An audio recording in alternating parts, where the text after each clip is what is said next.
សួស្តីពុកម៉ែបងប្អូនអរគ្នាថ្ងៃនេះនាងខ្ញុំមកក៏ធ្វើម្ហូបថ្មីទៀតហើយបងប្អូនចាគឺជាសម្លស្ងោរជ្រក់ត្រីបងប្អូនអរគ្នាចា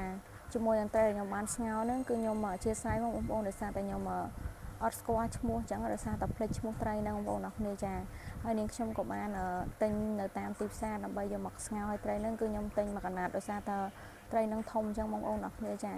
ឡូវនាងខ្ញុំចាប់ផ្ដើមដាក់ជាមួយនឹងបាយដើម្បីដាក់ចូលទឹកស្លរបស់យើងដាក់អំបិលបន្តិចឥឡូវទឹកស្លរបស់យើងចាប់ផ្ដើមពុះហើយខ្ញុំចាប់ផ្ដើមជុំនៅបាយរបស់យើងបាយចូលទឹកស្លរបស់យើងដើម្បីដាក់ជាមួយនឹងគ្រឿងក្រៅ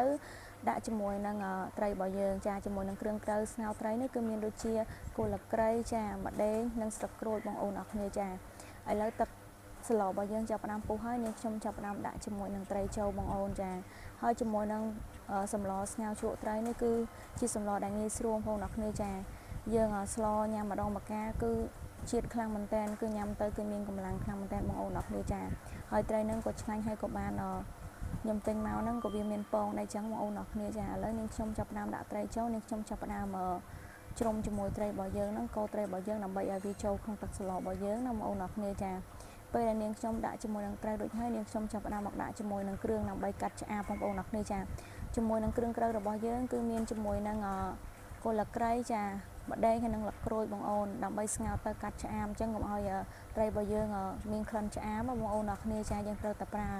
ជាមួយនឹងស្ងោរជ្រក់ត្រីបងប្អូនអរគ្នាចាឥឡូវនាងខ្ញុំចាប់ផ្ដើមដាក់ជាមួយនឹងគ្រឿងក្រៅរួចហើយនាងខ្ញុំបានបងត្រីរួចហើយនាងខ្ញុំចាប់ផ្ដើម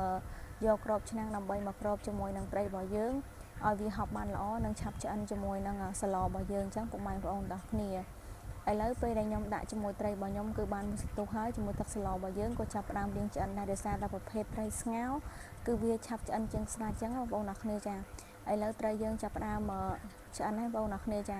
ហើយនាងខ្ញុំក៏ចាប់ផ្ដើមដួសជាមួយនឹងពពុះដែលបានឡើងពីទឹកស្លមកហ្នឹងដើម្បីដួសចេញអញ្ចឹងបងប្អូនអរគ្នាចាហើយជាមួយត្រីរបស់យើងគឺពងយ៉ាងណែនពេញពោះតែម្ដងចាគឺមានរសជាតិឆ្ងាញ់ខ្លាំងមែនតើហើយទឹកស្លនេះបើសិនជាបងប្អូនស្លហើយជ្រក់ត្រីអីយើងមានជាមួយនឹងលឹកខ្ទឹមចាខ្ជិះអាណាអីជាមួយនឹងជីនាងវងគឺជ្រក់ជាមួយគឺឆ្ងាញ់ខ្លាំងមែនតើបងប្អូនអរគ្នាចាឥឡូវស្លរបស់យើងគឺចាប់ផ្ដើមចិនហើយបងប្អូនគឺចាប់ផ្ដើមពុះហើយបងប្អូនហើយជាមួយនឹងទឹកសម្លនេះគឺញោមទៅគឺនិយាយបានថាគឺសម្លនេះគឺឆ្ងាញ់បងប្អូនណាចាបងប្អូនគឺអាចធ្វើតាមនាងខ្ញុំបានបងប្អូនអរគ្នាចាឥឡូវស្លយើងចាប់ផ្ដើមចិនហើយនាងខ្ញុំក៏បានច្បាច់ជាមួយក្រូចឆ្មានិងដាក់ជាមួយនឹងជ្រក់ចាខ្ជិះអាណានិងលឹកខ្ទឹមបងប្អូនតំណងខ្លាំងមែនតើដល់ម៉ោងញ៉ាំបាយថ្ងៃល្មមបងប្អូន